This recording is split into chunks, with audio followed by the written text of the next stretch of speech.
Becca at the End of the World by Shira Lipkin. Published in issue 53 of Apex Magazine, October 2013. I nestle the video camera on its makeshift tripod, carefully centering my daughter's image. She tucks her hair behind her ear and gives a strained smile. She is 16, and that hair is long and golden-kissed light brown and straight. She has the gangly grace only teenagers have, that sleek gazelle form. She is wearing khaki shorts and a striped tank top, and the bite mark on her arm is already putrefying. She has about an hour, we think. And I have about an hour on this camera, an obsolete Flip Mini. I guess all cameras are obsolete now. I don't know if I'll ever have a device on which to play this. But she wants to do it. And right now, Becca gets anything she wants. Ice cream or a visit to the zoo, a stolen car or a cliff dive. For the next hour, Becca gets anything and everything she wants. She crosses her legs and leans forward. Her hair falls over the wound, and she winces. "Does it hurt?" I ask. I'm not in the frame. This video is only her.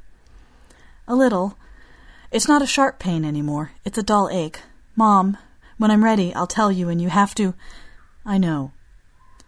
I have the camera in one hand and the gun in the other, and when my daughter turns, I need to put a bullet in her brain. We are in an abandoned preschool. It was closed when the dead rose, so there's no gore here. It's eerie in its silence. There should be children here. There should be cacophony. Becca smiles. "Remember my old preschool? I was just thinking about it. So much screaming all the time." "Well, so much screaming all the time everywhere now." "Oh, Becca, you know what I know." She looks down. When she looks back up, her eyes are bright. She addresses the camera. "So hi, my name is Becca Martin. I have been bitten by a damn zombie. My mom is going to be taping this because we don't know if anyone has any data on what happens exactly and, mental changes. And also, I just wanted to talk. I'm 16. I'm going to die in probably about an hour. Maybe less. And if anyone survives this, I guess I just want you to know that I existed." She lifts the stack of wooden beads on the tangled wire maze and lets them clack down. Clack, clack, clack. "Do I have to give the history of the outbreak or anything? Anyone who gets this is already going to know all that stuff, right?" "Right. You don't have to go into that." "Okay. So you already know that we have zombies now. This is day 5. And everyone, every party I have ever been to, we were joking about zombie apocalypse survival plans, and I think all of those people who had plans, I think they're all dead now. I think all the plans were good for if we knew it was coming, that we could see the news on Twitter and armor up and head for secure locations, but that's not the way it happened. We weren't all together and we didn't have time to call each other. It was just happening. My parents and I were leaving the movie theater, and Mom, that was a dumb last movie of my entire life. It sucked. I'm sorry. Some romantic comedy I'd already forgotten, with some famous blonde. And so my dad made a sound, and I turned around, and someone was biting him. Her hand flies to her mouth, and she looks down again, hair covering her face. "Sweetie, Becca, don't. You don't have to do this." She shook her head violently. And Mom grabbed me and we ran, because Mom could tell right away that everything was really wrong. It had been the hardest thing I'd ever done, leaving Dan. But in the instant I'd been turning to see him, I'd seen others, other dead things on the street, other people going down, and something in me had quietly said, "This is it." And I knew I couldn't save him. I knew he was already gone. And I had to help Becca. And we got home and secured the house, and I don't want to talk about this part.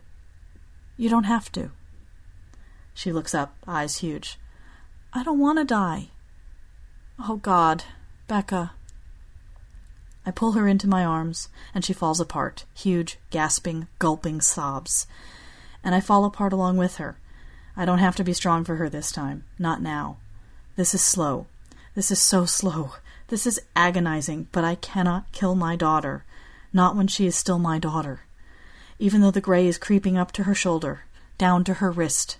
Even though she has begun to reek. She pulls back eventually, and in a wavering voice, she just talks. About summer camps and school, best friends and crushes. Becca is my only child. I was young when I had her, and so we have always been friends. Parent and child first, but friends second.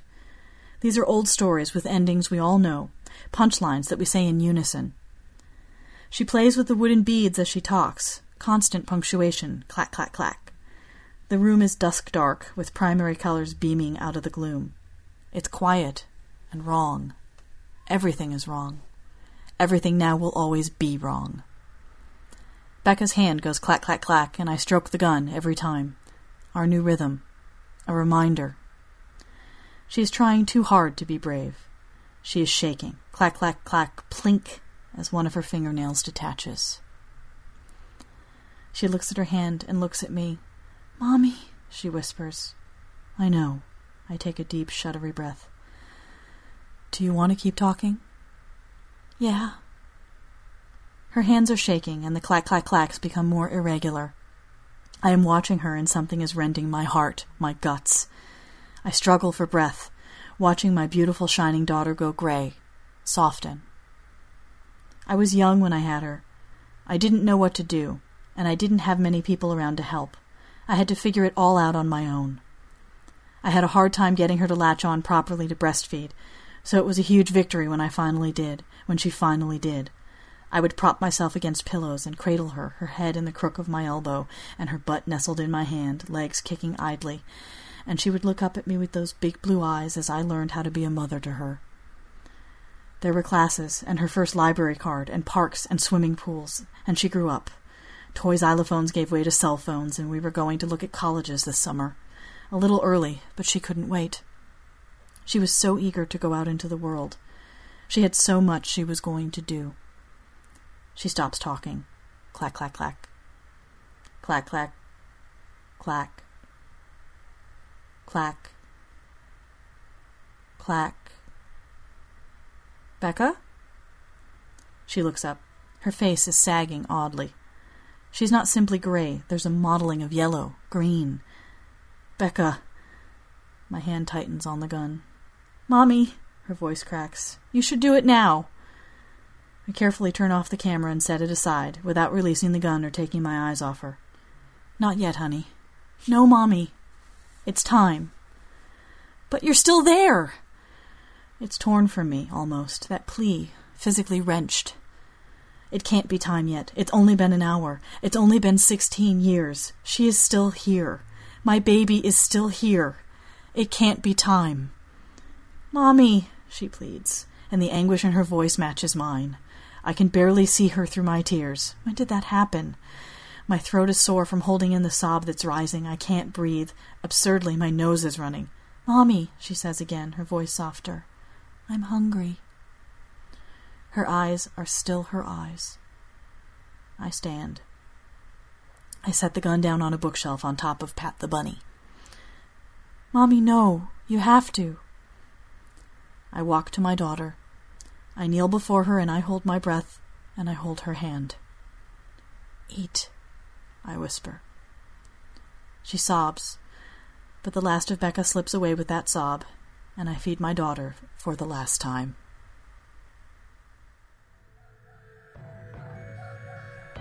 Shira Lipkin has managed to convince Interfictions 2, Clockwork Phoenix 4, Stonetelling, Mythic Delirium, and otherwise sensible magazines and anthologies to publish her short fiction and poetry, and has not completely adjusted to winning the Riesling Award.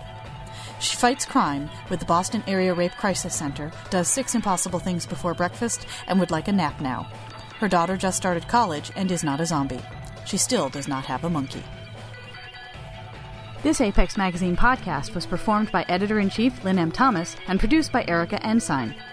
Music used with kind permission of O Alchemy. Apex Magazine podcast, copyright Apex Publications.